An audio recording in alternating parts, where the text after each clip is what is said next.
ముంబైలో world cup విజయోత్సవ యాత్ర అనంతరం టీమిండియా వాఖండే స్టేడియానికి చేరుకుంది. అక్కడ భారత జట్టు కెప్టెన్ రోహిత్ శర్మను అతని తల్లిదండ్రులు కలిశారు. కుమారుడిని చూసి గర్వంతో ఉప్పొంగిపోయారు. ఈ క్రమంలో రోహిత్ తల్లి ఆయనను ఆప్యాయంగా దగ్గరకు తీసుకుని ముద్దు పెట్టారు. ఈ వీడియో నెట్టింట వైరల్ అవుతుంది.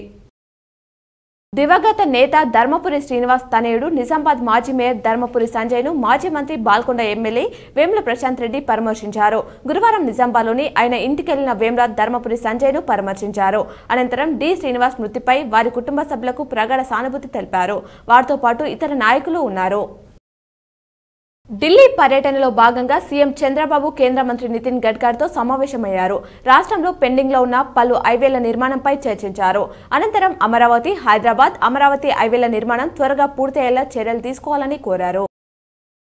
డిచ్పల్లి శివార్లోని మహేంద్ర కార్ల షోరూంల నుంచి జూన్ 19న కారును గుర్తు తెలియని వ్యక్తులు ఎత్తుకెళ్లారు.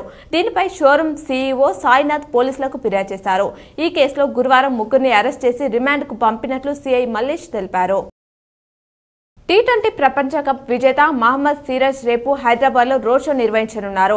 ఇందుకు సంబంధించిన ఏర్పాట్లను ఆయన అభిమానులు పర్యవేక్షిస్తున్నారు.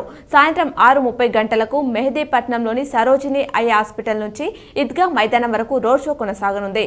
రోడ్ షోకు అభిమానులు తరలి రావాలని సిరాజ్ తన సోషల్ మీడియా ఖాతా ద్వారా కోరారు.